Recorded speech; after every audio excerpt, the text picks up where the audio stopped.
Discover the step-by-step guide to installing a WordPress website on a Windows server. Whether you're a beginner or an experienced user, you'll find this video helpful.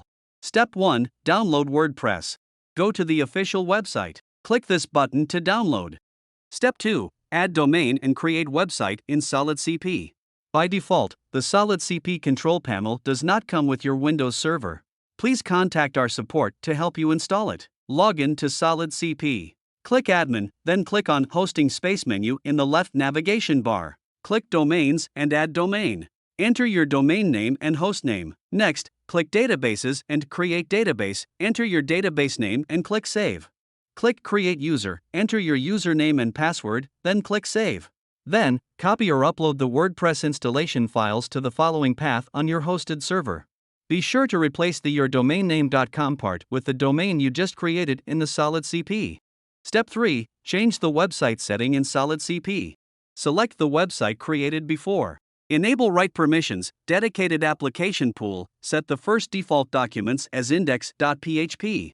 Then click Extensions, set ASP.NET to 4.0, Integrated Pipeline, and set PHP to 5.x. Step 4. Modify the configuration files. Go to your server and enter this path. Find the PHP file wp-config-sample.php and rename it to wp-config.php. Then right-click to open it and replace the database name, database username, and password with the ones you created in SolidCP. If you're using the remote MySQL server, please change the DB host from the local IP 127.0.0.1 to the remote MySQL server hostname or IP. Finally, click File and Save.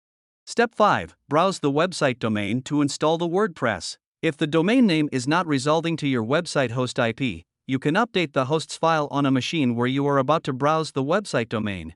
This is so that you can visit the domain and start the WordPress installation process. Click Hosts, then enter the host IP address and domain name. Click File and Save. Now, you can browse the website domain to start the WordPress website installation process. Select the site language and click Continue. Then enter site title, username, password, and email address. Click Install WordPress. There you have it. Congratulations! You can log into your WordPress admin panel with the credentials you just set and start managing your site. If you like our video, please give us a like and follow us for more exciting content. Don't forget to leave a comment.